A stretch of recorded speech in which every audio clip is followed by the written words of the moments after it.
They build you up. You feel seen, then they tear you down. Every time. The pattern feels random, but the result is always the same. Your shoulders lock when you hear their car door slam. Your neck goes stiff before you turn to face them. You rehearse conversations in the shower, searching for words that won't trigger them. And yeah, I know, you think if you explain it better, they'll understand. But here's the thing. They understand perfectly. The confusion isn't a byproduct, it is the product. They aren't bad at communicating, they are experts at maneuvering. 7 tactics, 7 counters, starting right now. Tactic 1, the love bomb. High speed, high intensity, high volume. They don't just like you, they claim you're soulmates by date 2. They text constantly, mirror your interests, fill the void you didn't know you had with a chemical high that feels like rescue. But it's not rescue, it's data mining. They're learning your insecurities to weaponize later. Picture that expired coffee creamer in your fridge. Looks sweet, smells fine, pours chunky. That's love bombing. It spoils when you use it. Your counter is pacing. First rule, slow it down. 90 days before you merge anything important. Money, keys, living arrangements, passwords, whatever.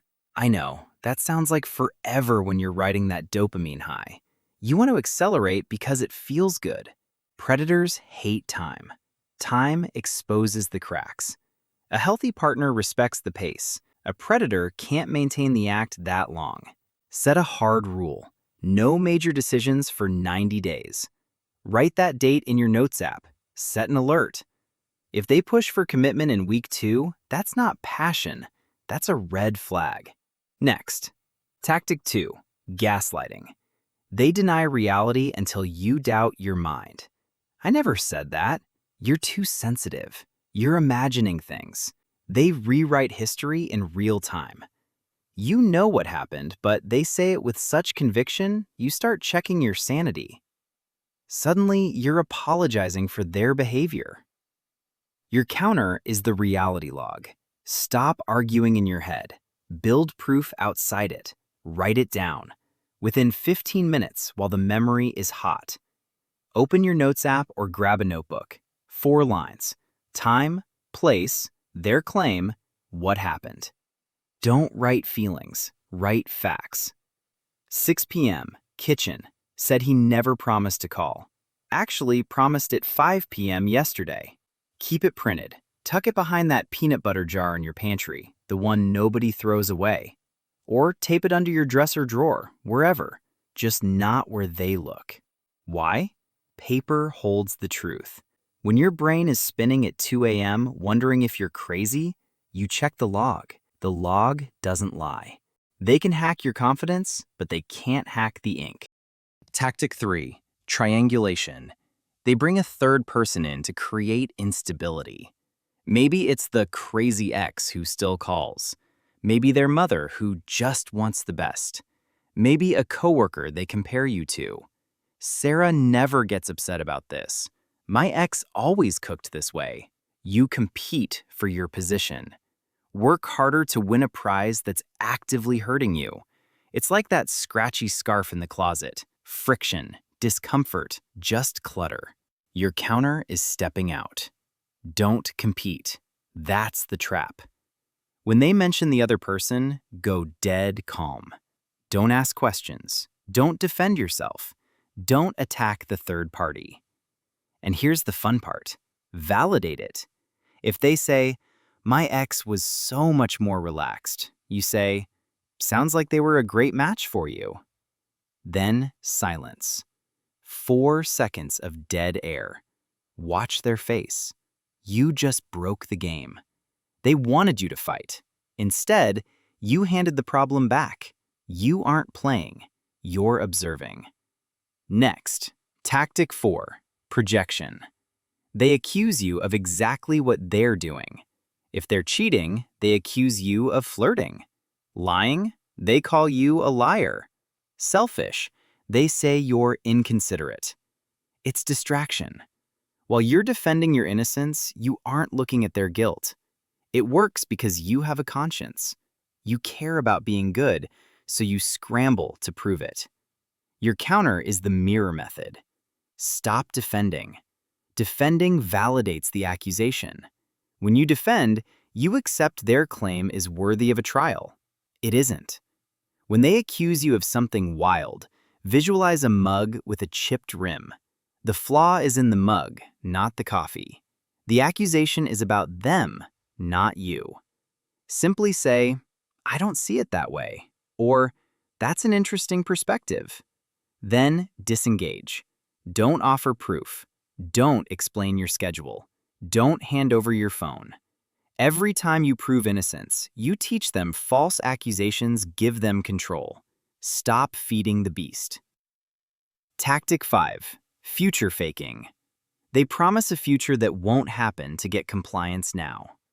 "We'll buy the house next year." "I'll start therapy next month." "Once this project is done, I'll focus on us." The carrot is always out of reach. You tolerate misery today for a payoff permanently scheduled for tomorrow. It keeps you in a waiting room, checking the clock, watching your life tick by while they use your hope as currency. Your counter is the action ratio. Ignore everything they say about the future. Everything. Words are wind. Look at that measuring cup in your drawer. It measures reality. Use it. Track the ratio of promises made to kept over 30 days. Not what they said, what they did. And yeah, I know, it hurts to look at. The ratio is something like 10 to 1, but you need that number. If they promised a vacation and you're on the couch, that's data. If they promised change and they're still screaming, that's data. Stop listening to a trailer for a movie they'll never film. Look at the screen in front of you. Next. Tactic 6. The silent treatment. They punish you by withdrawing existence. They stop talking, look through you, leave when you enter. It's not a request for space. It's torture to make you desperate for acknowledgement. You text, plead, ask what you did wrong. You become like that frayed toothbrush, worn out, hanging on by a thread. Your counter is autonomy. Do nothing. Go on with your life. Cook dinner, watch a movie, call a friend, laugh at something funny on TV, loudly. This destroys them. They're silent to make you chase. If you don't chase, they look ridiculous. A grown adult pouting in the corner only has power if you're begging them to stop. If you ignore the silence, you take away the weapon. Don't apologize to break the tension. Let the tension sit until it suffocates them. When they finally break the silence, and they will, don't act relieved. Act busy. Tactic 7. The smear campaign. They destroy your reputation to protect theirs. When they sense you pulling away, they start the PR war. They tell friends you're unstable, post vague statuses about surviving abuse, recruit flying monkeys to harass you. They want you to react, want you to scream, post screenshots, and look exactly as crazy as they said. It's a trap to destroy your credibility. Your counter is strategic silence. Don't wrestle pigs. You both get dirty and the pig likes it.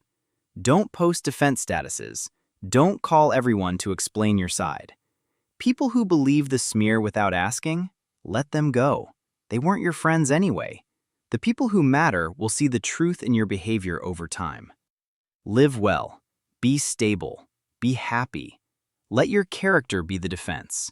While they're screaming about how toxic you are, you're drinking coffee, working on your goals, and healing. The contrast between their chaos and your calm will tell the truth louder than any Facebook post could. Here is your extraction checklist. First, silence the communication. No new data for them to weaponize. Second, secure the evidence. Logs, screenshots, dates, facts anchor reality. Third, lock the boundaries. No access without respect. They want a reaction. Give them a wall. Stop being prey.